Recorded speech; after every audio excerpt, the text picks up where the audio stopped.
నమస్తే. భారతదేశాన్ని ఏకోన్ముఖం చేసినటువంటి గొప్ప మహానాయకుడైనటువంటి ఛత్రపతి శివాజీ జయంతిని జరుపుకుంటున్నటువంటి వేళ కొన్ని కాంట్రవర్సీ వివాదాలను కూడా సోషల్ మీడియాలో ఉద్దేశపూర్వకంగా ప్రచారం చేస్తున్నారు.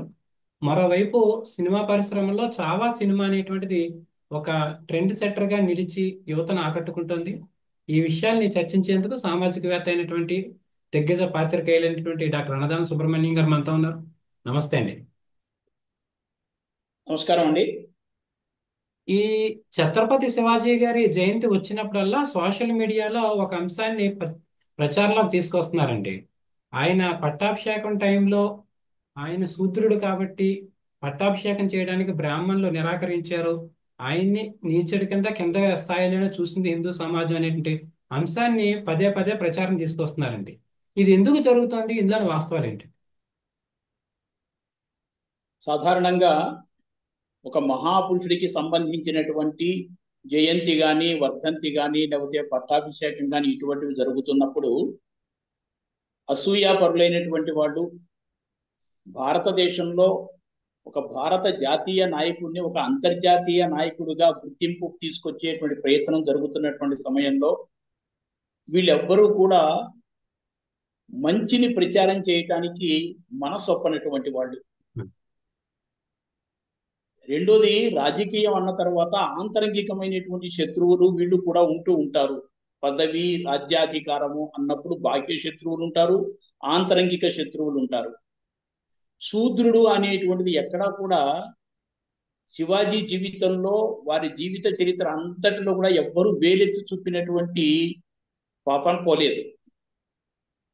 కానీ పట్టాభిషేకం దగ్గరికి వచ్చేటప్పటికి ఎవరో ఒకళ్ళో ఇద్దరో ఆ మాట అన్నారని చెప్పి దాన్నే పట్టుకుని వేలాడటం అనేటువంటిది కూడా మంచిది కాదు. వాస్తవానికి దేశం అంతా కూడా ఆమోదించినటువంటి నాయకుడు ఎవరంటే ఛత్రపతి శివాజీ. నువ్వు హిందుత్వం గురించి ఆధునిక యుగంలో తెలుసుకోవాలి అనుకుంటే ఒక స్వామి వివేకానంద జీవిత చరిత్ర చదువు, వివేకానందుని అధ్యయనం చెయ్యి, ఛత్రపతి శివాజీని అధ్యయనం చెయ్యి, హిందుత్వం అంటే నీకేమిటో తెలుస్తుంది అని చెప్పారు.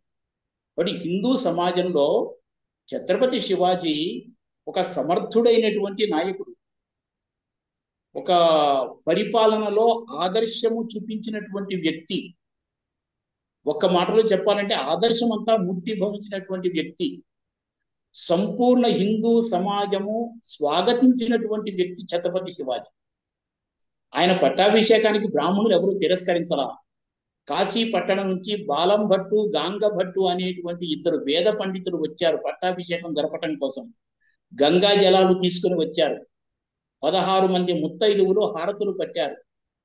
దళాధిపతులు, మంత్రులు, అష్టప్రధానులు, సామంతులు, తర్వాత ఉమ్రావులు మొదలైనటువంటి వారందరూ కూడా క్రిక్కిరిసినటువంటి సభా మంటపంలో వేద మంత్ర ఘోషలతో రాయగడ కోటలో వారికి ఎంతో వైభవోపేతంగా పట్టాభిషేకం జరిగింది.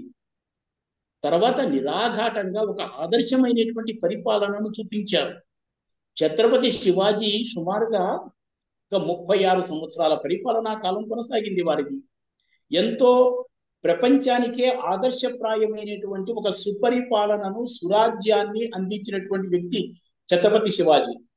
కేవలము భారతదేశంలో ఒక మహానాయకుడు అంతర్జాతీయ స్థాయికి చేరుకోకూడదు అనేటువంటి ఒక స్వార్థంతో కొన్ని కుహనా సెక్యులర్ లేనటువంటి వాళ్ళు వీళ్ళందరూ చేస్తున్నటువంటి ఒక దుష్ప్రచారమే. ఈ రోజు నేను హైదరాబాద్ నగరంలో కూడా చూశాను. కొన్ని వామపక్ష భావాలు కలిగినటువంటి వాళ్ళు ఛత్రపతి శివాజీని ఒక శూద్రుడుగా చిత్రీకరిస్తూ, ఒక శూద్రుడు రాజ్యాన్ని పరిపాలన చేయకూడదా? అది వీళ్ళకి ఇష్టం లేదా? శూద్రుడు సమర్థుడు పరిపాలన చేస్తున్నాడు, సమాజం స్వీకరించింది, అంగీకరించింది. ఇవి కాకుండా అనేకమైనటువంటి సద్గుణాలు ఛత్రపతి శివాజీ మహారాజులో ఉన్నాయి. వాటిని అన్నిటినీ కూడా వీళ్ళు మంచిని ప్రచారం చేయొచ్చు. అలా మంచిని ప్రచారం చేయకుండా కేవలము శూద్రుడు అనేటువంటి ఒక వాక్యాన్ని తీసుకుని ఇలా దుష్ప్రచారం చేయడం ఏదైతే ఉందో అది సరి అయినటువంటిది కాదు. ఆదర్శమైనటువంటి వ్యక్తికి సమాజం స్వాగతం పలుకుతుంది. అది హిందూ సమాజం యొక్క లక్షణము. ఈ విధమైన సకారాత్మక దృక్పథంతో చూడాలి. అలా శివాజీని ఆదరించినటువంటి ఈ సమాజంలో వైభవోపేతంగా ఆయనకి పట్టాభిషేకం చేశారు. అంతేకాదు పాశ్చాత్యులైనటువంటి వాళ్ళు కూడా ఆ, అంటే ఆ, ఈస్ట్ ఇండియా కంపెనీకి సంబంధించినటువంటి హెన్రీ, నేను వాడి పేరు చెప్తాను నేను చెప్తాను. ఆ ఈస్ట్ ఇండియా కంపెనీకి సంబంధించినటువంటి ఒక ప్రముఖమైనటువంటి వ్యాపారవేత్త సింహాసన పట్టాభిషేక ఉత్సవానికి ఆయన హాజరైనాడు. దాంతోపాటు హెన్రీ ఆక్సిండన్ అనేటువంటి వ్యక్తి ఆయన.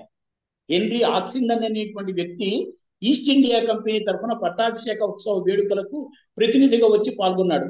ఒక వజ్రపు ఉంగరాన్ని ఛత్రపతి శివాజీకి బహూకరించారు. అలా అనేక మంది వ్యక్తులు కట్న కానుకలతో ఆయనకి స్వాగతం పలికారు. వైభవోపేతంగా జరిగింది.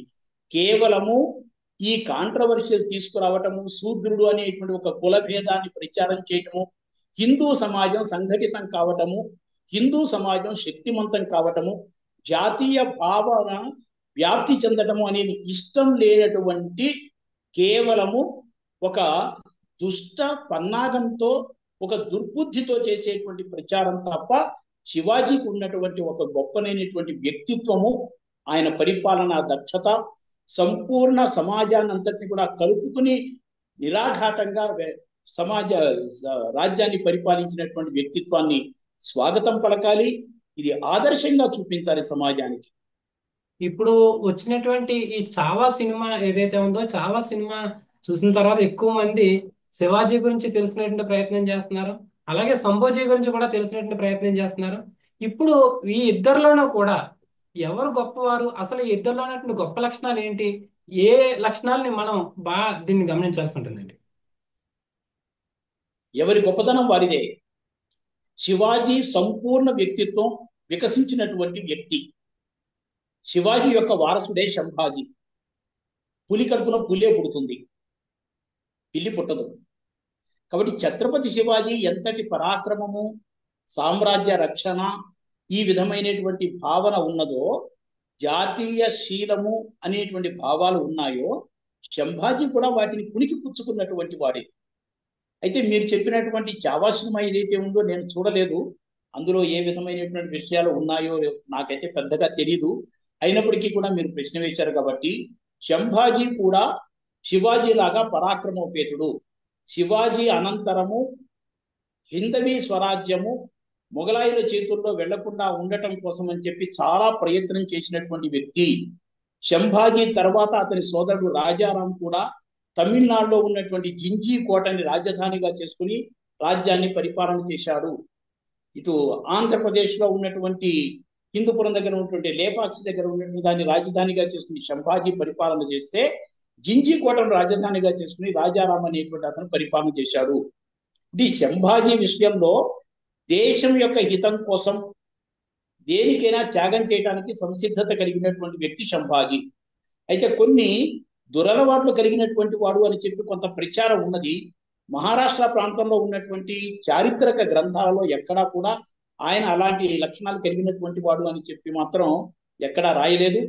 శంభాజీ శివాజీ లాగానే హిందవీ స్వరాజ్యాన్ని రక్షణ చేయటంలో అహరహము కృషి చేసినటువంటి వ్యక్తి శంభాజీ.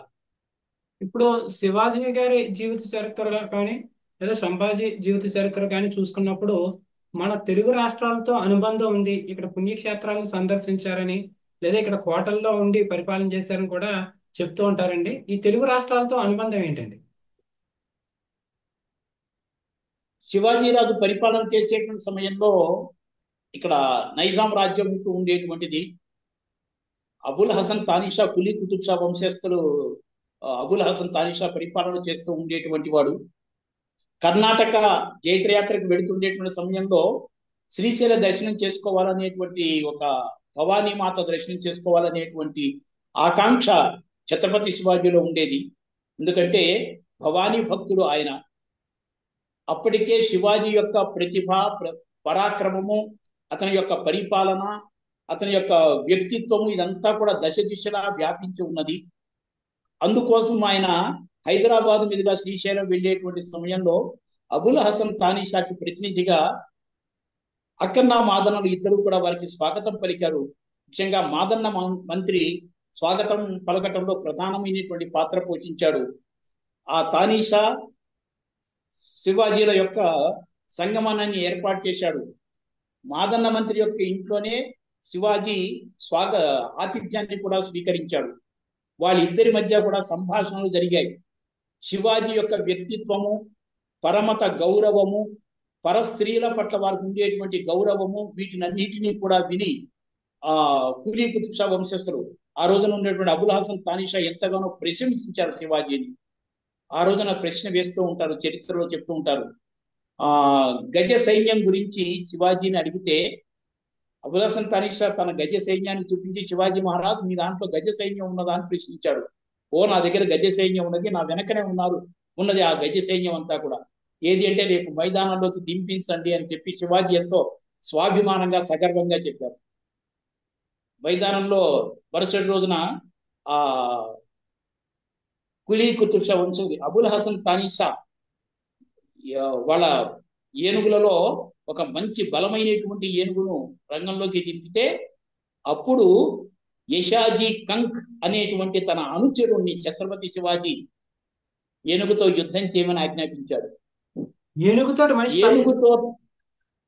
ఏనుగుతో తలపడ్డాడు శివాజీ యొక్క అనుచరుడు. అంతటి కాకలు తీరినటువంటి గండలను తయారు చేసినటువంటి వ్యక్తి శివాజీ. అంతటి ధైర్యశాలురు, అంతటి శక్తి సామర్థ్యం కలిగినటువంటి వాళ్ళు. ఆ ఏనుగుని తొండాన్ని వధించి వేస్తాడు. అప్పుడు ఈయన చాలా మెచ్చుకుంటాడు. శివాజీ యొక్క అనుచరులను తయారు చేసిన, ఇంత గొప్పనైనటువంటి అనుచరులను తయారు చేసినటువంటి శివాజీ యొక్క వ్యక్తిత్వాన్ని తానీషా ఎంతగానో ప్రశంసిస్తాడు, కానుకలిస్తాడు. ఆ తర్వాత వారు శ్రీశైలం వెళ్ళి భ్రమరాంబాదేవి మల్లికార్జునుల యొక్క దర్శనం చేసుకుంటారు. ఆ దర్శనం చేసుకునేటువంటి సమయంలోనే ఆయన భావుకతకు లోనయ్యి తన శిరస్సును ఖండించి బలిదానం చేసుకోబోయేటువంటి సమయంలో అనుచరులందరూ కూడా అభ్యంతర పెడతారు. లేదు, ఇలా శిరస్సు ఖండించుకోవడం ఉచితం కాదు అని చెప్పి. తర్వాత భవానీ మాత ప్రత్యక్షమైందని ధ్యానం చేస్తే ఆయనకి ఖడ్గాన్ని బహుకరణ చేసిందని, ఇప్పటికీ కూడా శ్రీశైల పుణ్యక్షేత్రంలో శివాజీ ధ్యానం చేసి భవానీ మాత చేత ఖడ్గాన్ని స్వీకరించినటువంటి, ఆమె భవానీ మాత ఖడ్గాన్ని ప్రసాదించినటువంటి స్థలాన్ని కూడా అక్కడ ప్రసిద్ధి చెందినటువంటిదిగా చూపిస్తూ ఉంటారు. ఆ విధంగా హైందవీ స్వరాజ్యాన్ని నిర్మాణం చేయటంలో ఛత్రపతి శివాజీ ఒక మరాఠా రాజ్యాన్ని ఏర్పాటు చేయాలి అనుకోలేదు, ఒక కొంకణ రాజ్యాన్ని ఏర్పాటు చేయాలి అనుకోలేదు. హిందవీ స్వరాజ్యాన్ని నిర్మాణం చేయాలి. సంపూర్ణ భారతదేశం యొక్క సంక్షేమమే శివాజీ యొక్క దృష్టిలో ఉండేది. అందువల్లనే శివాజీ మహారాజు మరాఠా ప్రాంతానికో కొంకణ ప్రాంతానికో పరిమితం కాలేదు. ఆయన జాతీయ మహానాయకుడైనాడు. అందువల్లనే ఒక అనుచరుడితో చెప్తూ, సింధు నదీ తీరము నుంచి నర్మదా నదీ తీరం వరకు ఉన్నటువంటి సంపూర్ణ భారతదేశాన్ని మొఘలాయుల హస్తగతం నుంచి విముక్తం చేయటమే, హైందవీ స్వరాజ్యాన్ని నిర్మాణం చేయటమే నా జీవిత లక్ష్యము అని చెప్తారు. ఇది జాతీయత అంటే. ఇది సంపూర్ణ భారతదేశం పట్ల ఒక మహానాయకుడికి ఉండవలసినటువంటి ఒక దృష్టికోణము, ప్రజా సంక్షేమము అనేటువంటి భావన ఛత్రపతి శివాజీ జీవనంలో మనకి కనిపిస్తుంది. అందువలనే జాతీయ మహానాయకుడు ఆయన. అయితే మీరు జాతీయ మహానాయకుడు అని శివాజీ గురించి చెప్తున్నారు, కానీ శివాజీ గురించి సోషల్ మీడియాలో ఏం ప్రచారం చేస్తున్నారంటే ఆయన స్త్రీలోలుడని, యుద్ధంలో చిక్కినటువంటి స్త్రీలను వేధించేవారని, స్త్రీలను హింసించేవారని చెప్పేసి కూడా కొంతమంది ఇంటర్నెట్ వేదికగా ప్రచారం చేస్తున్నారని. ఇందులో ఎలాంటి నిజాలున్నాయి? అసత్యాన్ని ప్రచారం చేసేటువంటి దుర్బుద్ధులు కొంతమంది ఉంటారు. ఈ అసత్యం మీదనే అంతా కూడా లోకం అంతా కూడా చర్చ చేసుకుంటూ ఉంటుంది. ఎప్పుడు చూడండి, మంచి వినటానికి చేదుగా ఉంటుంది, చెడు వినటానికి సొంపుగా ఉంటుంది, ఇష్టంగా ఉంటుంది. కాబట్టి దీన్ని ఆధారంగా చేసుకుని ఏం చేస్తూ ఉంటారంటే, కొంతమంది దుర్బుద్ధులైనటువంటి వాళ్ళు, దుష్టులైనటువంటి వాళ్ళు చెడుని ముందు సమాజంలోకి వదిలిపెడుతూ ఉంటారు, ఒక మాట మాట్లాడేస్తూ ఉంటారు, దాని మీద చర్చ జరుగుతూ ఉంటుంది. మంచిని గురించి అంత చెప్పుకోరు, చెడుని గురించే చెవులు కొరుక్కుంటూ ఉంటారు.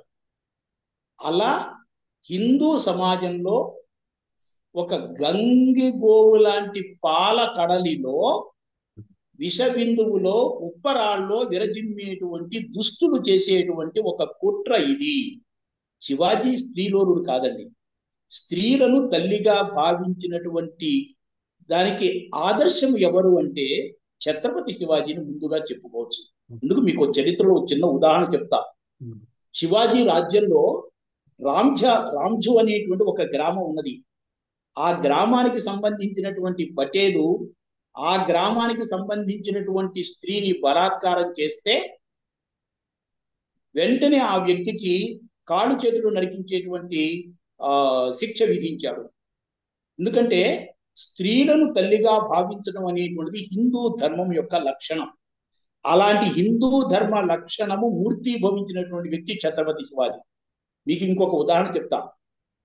కళ్యాణ దుర్గానికి సంబంధించినటువంటి ముల్లా మహమ్మద్ అనేటువంటి ఒక సుబేదారు, ఆయన ఆ రాజ్యాన్ని ఆ కోటను జయించిన తర్వాత ఆ కోటలో ఉన్నటువంటి ధనాగారాన్ని వీటినంతటినీ వసూలు చేసుకుంటూ ఆ ముల్లా మహమ్మద్ కళ్యాణ దుర్గపు సుబేదారు యొక్క కోడలు ఆ కోటలో ప్రాణ భయంతో నక్కి ఉంటే శివాజీ అనుచరుడు ఆమెను చూసి గౌరవంగానే శివాజీ మహారాజుకి కానుకగా సమర్పించుదాము అని చెప్పి తీసుకొస్తాడు.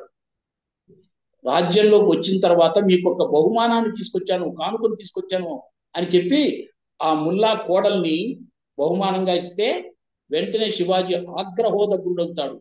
చింత నిప్పులు కురిపిస్తాడు. చింత నిప్పులు కురిపించి ఆబాజీ సోన్దేవ్ ఆ విధంగా ఆ మహమ్మద్ కోడల్ని తీసుకొచ్చి కానుకగా సమర్పించినటువంటి వ్యక్తి ఆమె దగ్గరకు వెళ్ళి ఆమెను, అమ్మా నీలాంటి తల్లి నాకు ఉంటే నేను ఇంకెంత ఆనందపడి ఉండేవాడును అని చెప్పి ఆమెను తల్లిగా సంబోధన చేశాడు. అలాంటి వ్యక్తిత్వం కలిగినటువంటి వ్యక్తి ఛత్రపతి శివాజీ. ఆబాజీ సోన్దేవ్ని శిక్షించాడు. ఇలాంటిది హిందూ ధర్మంలో లేదు, ఇలాంటి పనులు చేయటానికి వీల్లేదు అని చెప్పి ఆయనకి శిక్ష విధించాడు. అంతటి శివాజీ తన జీవితంలో పరస్త్రీలను తల్లిగా భావించి వాళ్ళ సంరక్షణ కోసం జీవితాన్ని సమర్పించుకున్నటువంటి వ్యక్తి. ధర్మం కోసం, దేవాలయాల సంరక్షణ కోసం, సంస్కృతి కోసం, స్త్రీల రక్షణ కోసం, గోమాత రక్షణ కోసం దేశ మత గోవేదాది రక్షార్పిత శ్రీరమ్యుండు శివాజీ. అంతటి దేశ మత గో వేదములను రక్షణ చేయటం కోసం జీవితాన్ని సమర్పించుకున్నటువంటి వ్యక్తి, స్త్రీలను తల్లిగా భావించేటువంటి వాడు. ఆ చరిత్ర తెలియక, ఆ మంచిని ప్రచారం చేయటానికి నోరు రాక, ఇష్టపడక చేసేటువంటి దుష్ప్రచారాలే తప్ప అవి సత్యాలు కావు, అవి వాస్తవాలు కావు. సుబ్రహ్మణ్యం గారు, నేను ఒక చిన్న ప్రశ్న కూడా వేయదలుచుకున్నానండి. మీరు సాహిత్యంలో పిహెచ్డి చేశారు, డాక్టరేట్ చేశారు, సుదీర్ఘ కాలం పాటు అసోసియేట్ ప్రొఫెసర్గా విద్యారంగంలో సేవలు అందించారు. ప్రస్తుతం కూడా విద్యా వ్యవస్థలో ఒక కార్యదర్శిగా ఉన్నారు. మరి అయితే ఇంతటి గొప్ప లక్షణాలు కలిగినటువంటి, ఇంత గొప్ప మూర్తి భవించినటువంటి నాయకుడి గురించి మన పుస్తకాల్లో, చరిత్ర పాఠ్య పుస్తకాల్లో ఇంత విస్తారంగా ఎందుకు చూపించలేదు? క్లుప్తంగానే చూపించి పేరు ఉదహరించి ఎందుకు వదిలేశారు? దీన్ని ఎలా చూడాలండి? ఇదే ఈ దేశానికి ఉన్నటువంటి దౌర్భాగ్య స్థితి. భారతదేశం యొక్క ఔన్నత్యాన్ని, భారతదేశం యొక్క గొప్పదనాన్ని భారతీయులు చెప్పుకోవటానికి వీలు లేనటువంటి విధంగా ఆంగ్లేయుల యొక్క పరిపాలన కొనసాగింది.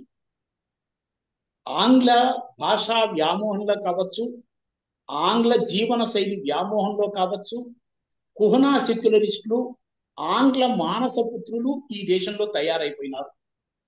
ఆ విధంగా కొంతమంది వంది మాగధులను ఆంగ్లేయులు తయారు చేసుకున్నారు. వీళ్ళు ఇప్పటికీ కూడా అదే విధమైనటువంటి కళ్ళజోడు తగిలించుకుని భారతదేశ చరిత్రను చూస్తారే తప్ప సత్యాన్ని సత్యంగా చూసేటువంటి మానసిక స్థితి వాళ్ళకి లేదు.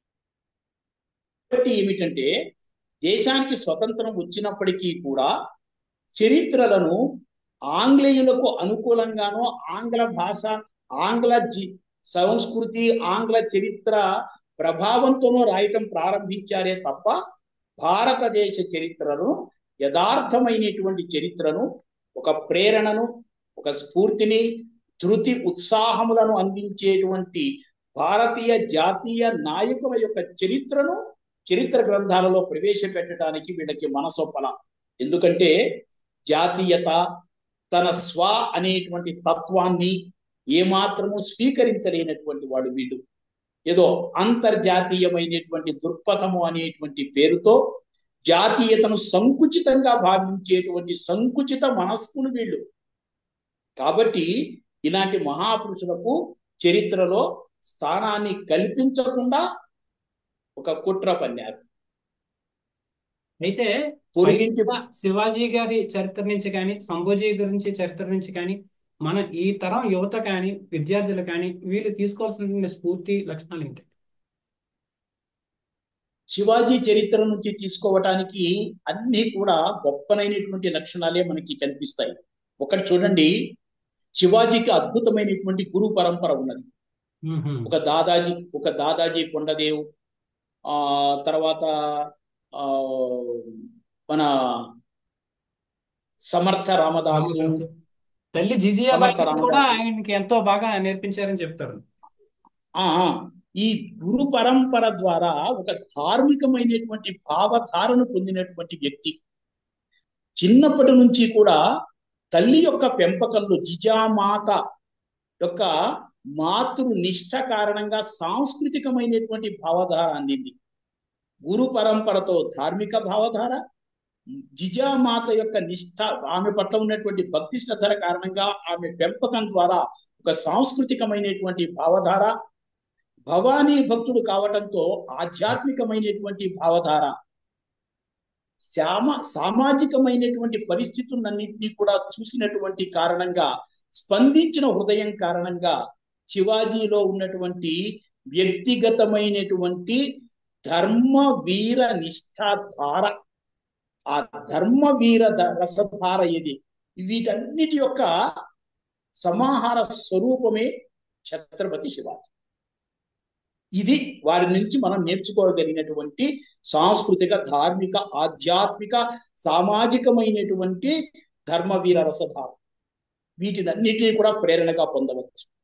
ఇది కాకుండా శివాజీ ఒక సంఘటన కౌశల్యం కలిగినటువంటి నేత, నేతృత్వ లక్షణాలు కలిగినటువంటి వ్యక్తి.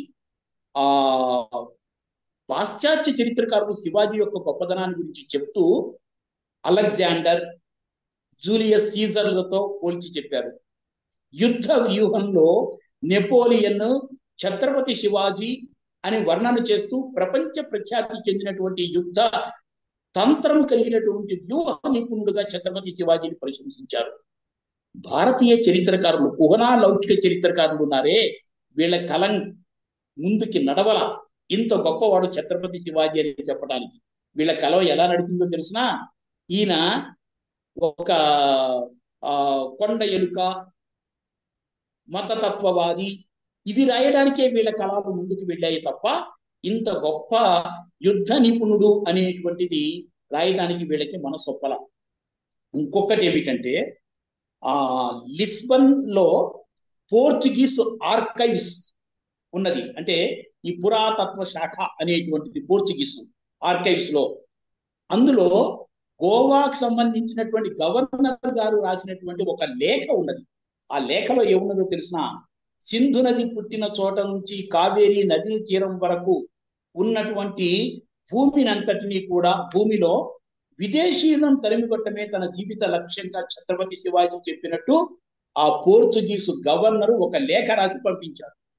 అది ఇప్పటికీ కూడా పోర్చుగీసు దీంట్లో ఈ లిస్బన్ లో ఉన్నటువంటి ఈ పోర్చుగీస్ ఆర్కైవ్స్ లో ఉన్నది.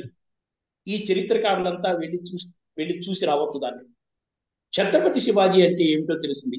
అప్పటికైనా వాళ్ళకి కనువిప్పు కలిగి ఛత్రపతి శివాజీ లాంటి వ్యక్తుల యొక్క జీవిత, జాతీయ నాయకుల యొక్క జీవిత చరిత్రను చరిత్ర గ్రంథాలలో ప్రవేశపెడితే ఈ దేశంలో సామరస్యం నెలకొంటుంది, సౌభ్రాతృత్వం నెలకొంటుంది, పరమత గౌరవం నెలకొంటుంది, స్త్రీల పట్ల చూసేటువంటి దృష్టికోణం ఎలా ఉండాలి అనేటువంటి ఒక సంస్కారవంతమైనటువంటి భావాలు నెలకొంటాయి. ఇలాంటి ఇది. ఇంకొకటి, సమాజంలో ఆత్మవిశ్వాసాన్ని జాగృతం చేయటంలో, అలాగే ఆ దీంట్లో పరాక్రమానికి సంబంధించినటువంటి ఆ విజిగీషు ప్రవృత్తిని సమాజంలో నిర్మాణం చేయటంలో కృతకృత్యుడైనటువంటి వ్యక్తి ఛత్రపతి శివాజీ. ఆత్మవిశ్వాస రహితమైన సమాజంలో ఆత్మవిశ్వాసాన్ని నిర్మాణం చేశాడు. అంటే మూర్ఛితమైనటువంటి జాతికి సంజీవని అనేటువంటి ఒక ఔషధాన్ని ప్రసాదించిన ఒక సంజీవకరణి లాంటి వాడు ఛత్రపతి శివాజీ. ఇతర మతాల వాళ్ళు ఈ సమాజ జీవనంలో నింపినటువంటి ఒక ఎముకల వంటి భావాలు ఏవైతే ఉన్నాయో వాటిని తొలగించినటువంటి ఒక విషయకరణి వంటి వాడు ఛత్రపతి శివాజీ. జాతిలో భేదభావాలు లేకుండా హిందూ సమాజాన్ని అంతటినీ కూడా సంఘటితం చేసినటువంటి, సమన్వయపరిచినటువంటి ఒక సంధానకరణి లాంటి వాడు ఈ ఛత్రపతి శివాజీ. ఆత్మవిశ్వాసాన్ని జాగృతం చేసి జాతికి మెరుగుదిద్దినటువంటి ఒక సౌవర్ణకరణి, బంగారంకి మెరుగు పెట్టినటువంటి రీతిలో ఒక సౌవర్ణకరణి వంటి వాడు. ఇంతటి స్ఫూర్తిని ప్రసాదించినటువంటి వ్యక్తి ఛత్రపతి శివాజీ. అలాంటి మహానుభావుడు ఈ ఫిబ్రవరి 19వ తారీఖున, అంటే మాఘశుద్ధ తదియ తిథుల ప్రకారం చూసినప్పుడు, తేదీల ప్రకారం చూసినప్పుడు 19 ఫిబ్రవరి నాడున 1630వ సంవత్సరంలో శివనేరి దుర్గంలో జన్మించటము అనేటువంటిదే హిందువుల యొక్క అదృష్టం. శివాజీ పుట్టి ఉండకపోతే కాశీ కళా విహీనమై ఉండేది. కాబట్టి శివాజీ జన్మ ఈ జాతికి ఒక అదృష్టం, ఒక వరం. అందుకే ఒక హిందవీ స్వరాజ్యాన్ని నిర్మాణం చేశారు. చరిత్రలో పాశ్చాత్యులు రాసిన చరిత్రలో హిందూ పద పాదశాహి, స్వాతంత్ర్య వీర సావర్కర్ రాసినటువంటి చరిత్రలో హిందూ పద పాదశాహి అని చెప్తారు. అలాంటి హైందవ స్వరాజ్యాన్ని స్థాపించి హిందూ సమాజంలో ఆత్మవిశ్వాసాన్ని పెంపొందించినటువంటి వ్యక్తి ఛత్రపతి శివాజీ. ఈ చరిత్రను ఇప్పటి కుహనా లౌకిక చరిత్రకారులు గుర్తించి యథార్థమైనటువంటి చరిత్రను తెలుసుకుని యథార్థమైన చరిత్రను వెల్లడి చేసినప్పుడే, దాని వెలుగులోకి తీసుకొచ్చినప్పుడే వాళ్లే నిజమైన చరిత్రకారులు, హిస్టోరియన్స్. మొత్తం మీద ఛత్రపతి శివాజీ గురించి, ఆయన వారసుడైనటువంటి సంభూజీ గురించి ఎన్నెన్నో గొప్ప విషయాలు తెలియజేశారు. చావా సినిమా ద్వారా ఇప్పుడున్నటువంటి యువత కూడా చక్కటి స్ఫూర్తిని కూడా పొందుతున్నటువంటి తరుణం.